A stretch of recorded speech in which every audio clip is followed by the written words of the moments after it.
लिए और अपने लिए धड़कन के लिए। शिक्षण प्रसारक मंडळ संचलित डीसीनर के विद्यानिकेतन व ज्युनियर कॉलेज या अंतर्गत आपण या ठिकाणी अभियानाची सुरुवात या ठिकाणी करायची आहे।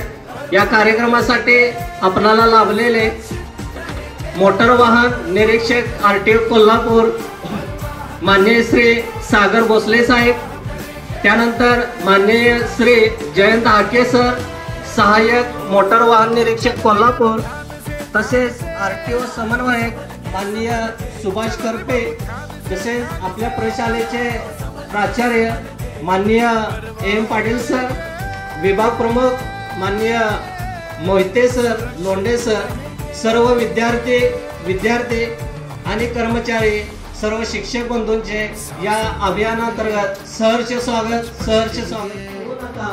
आमंत्रण देऊ नका, आमंत्रण देऊ नका। या अभियानासाठी मी माननीय प्राचार्य एम पाटील साहेबांना विनंती करतो की माननीय श्री सागर भोसले साहेब मोटर वाहन निरीक्षक आरटीओ कोल्हापूर यांचा पुष्पगुच्छ देऊन त्यांचे स्वागत। पहिली माझी ओळख करून दिलेलीच आहे, तरी पण मी करून देतो। माझं नाव सागर भोसले, मी आरटीओ इन्स्पेक्टर म्हणून आरटीओ कोल्हापूर या ठिकाणी काम करत आहे। हा कार्यक्रम घेण्यामागचं प्रयोजन पहिल्यांदा तुम्हाला सांगतो। आपल्या देशामध्ये दरवर्षी 1.5 ते 2.25 लाख लोक हे अपघातामध्ये म्हणजे रस्ते अपघातामध्ये मृत्युमुखी पडतात आणि त्याच्यामध्ये जर वयोगट आपण बघितला तर तो वयोगट आहे 18 ते 40। म्हणजे जे यंग लोक आहेत, तुम्ही आता भविष्यात रस्त्यावर गाडी चालवणार आहात, तर काही गोष्टी रस्त्यावर गाडी चालवताना सुरक्षिततेच्या दृष्टीनं काय करायला पाहिजे हे सांगण्यासाठी आज मी इथं आलेलो आहे। आपल्या इथे 1 जानेवारी ते 31 जानेवारी आपण राष्ट्रीय रस्ता सुरक्षा अभियान केंद्र सरकारच्या वतीनं आणि राज्य शासनाच्या वतीनं साजरा करत असतो। त्याच्यामध्ये वेगवेगळ्या ठिकाणी, जसं मी आज तुमच्या इथं आलेलो आहे, कॉलेजमध्ये जातो, शाळेमध्ये जातो आणि तुमच्या वयोगटातली जी मुलं आहेत त्यांना ॲक्च्युअल रस्त्यावर चालवताना आज किती गंभीर परिस्थिती आहे या परिस्थितीची जाणीव करून देण्यासाठी आणि त्यातनं आपण कसं सुखरूप प्रवास केला पाहिजे आणि त्यासाठी काय केलं पाहिजे या गोष्टी मी तुम्हाला समजावून सांगणार आहे। जास्त वेळ घेणार नाही आहे मी तुमचा, त्यामुळे मी जे काही सांगतोय ते लक्ष देऊन ऐका।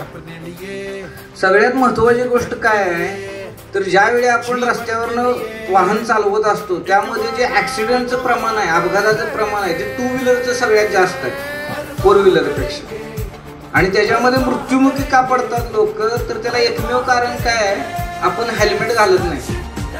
हेल्मेट घालणं हे आपल्याकडं शर्मेची गोष्ट आहे असं समजलं जातं की कुणीच घालत नाही आणि आपणच का घालतोय फक्त। तर हा दृष्टिकोन जो आहे ना हा आपल्या यंग लोकांनी बदलला पाहिजे। आपण आयडल झालो पाहिजे समाजासाठी। हेल्मेट परिधान करणं का महत्त्वाचं आहे ह्याचं आपल्याला कारणच मुळात माहीत नाही। त्यामुळं ह्या गोष्टी सांगा, तुमच्यापर्यंत पोचून जागरूकता निर्माण करणं हे काम आहे शासनाचं। ह्याच्यामध्ये काय आहे, आपण 30च्या स्पीडनं जरी चाललो असलो, तुम्ही बाहेरच्या देशामध्ये जर बघितलं ना तर तिथं सायकल स्वाराला सुद्धा हेल्मेट कंपल्सरी आहे।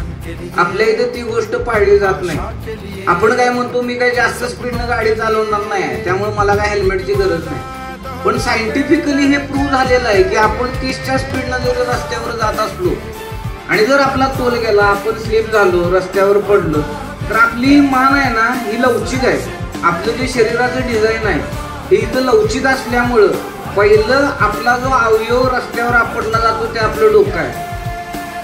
आपल्या हातापायाला कुठेही जर इजा झाली, काय लागलं, हाड मोडलं, तरी फ्रॅक्चर करून प्लास्टर करून ते जोडता येतं। पण डोक्याला जर काही इजा झाली तर आजपर्यंत तुम्ही कधी बघितलं या डोक्याला कोणाच्या प्लास्टर घातलेले? त्या ठिकाणी आपण प्लास्टर करू शकत नाही।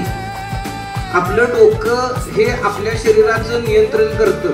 कम्प्युटरमध्ये जसा CPU असतो तसं आपलं डोकं आहे, ते आपल्या सगळ्या अवयवांना नियंत्रित करतं।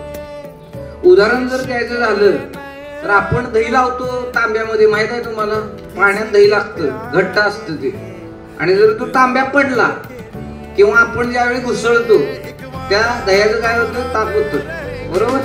तसंच आपलं डोकं आहे ना, दही स्वरूप जसं असते तसा आपला मेंदू असतो, तो तरंगत असतो पाण्यामध्ये, आत लिक्विडमध्ये. जर तू कुठं आपटला तर दही कसं, दह्याचं ताप कसं होते तसं मेंदूची अवस्था होते.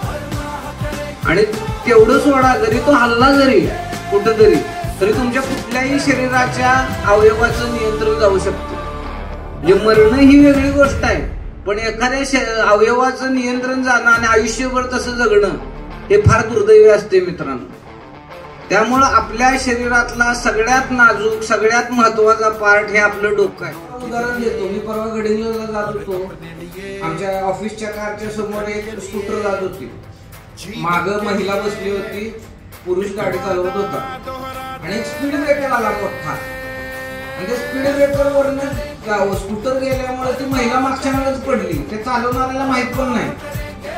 मागच्या मागं पडल्यामुळे गाडी थांबवली. आम्ही बघितलं तर तिला इतकी गंभीर जखम झाली होती, पूर्ण सालपड, म्हणजे पाय जो होता ते हाड दिसत होता. सुदैवानं तिच्या डोक्याला काय झालं.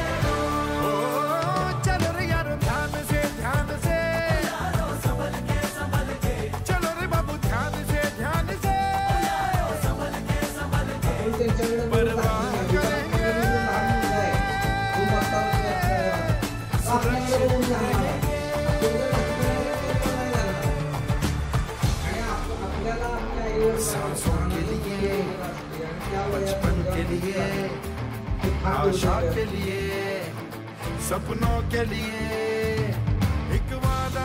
रस्ता सुरक्षा हे माझे ध्येय आहे. अपघातग्रस्तांची मदत करणे हे माझे कर्तव्य आहे. मी सदैव स्वयंप्रेरणेने वाहतुकीच्या नियमांचे व कायद्यातील तरतुदीचे काटेकोरपणे पालन करीन.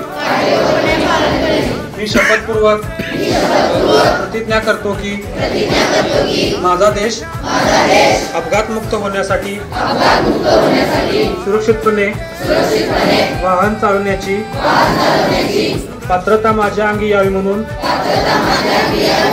मी सदैव प्रयत्न करीन. रस्त्याचा वापर करणाऱ्या सर्वांचा मी आदर करीन. रस्ता सुरक्षेचा प्रचार व प्रसार आणि देश बांधवांच्या सुरक्षेत माझे सौख्य सामावले आहे. व्हिडिओ आवडल्यास चॅनलला लाईक, शेअर व सबस्क्राईब करा.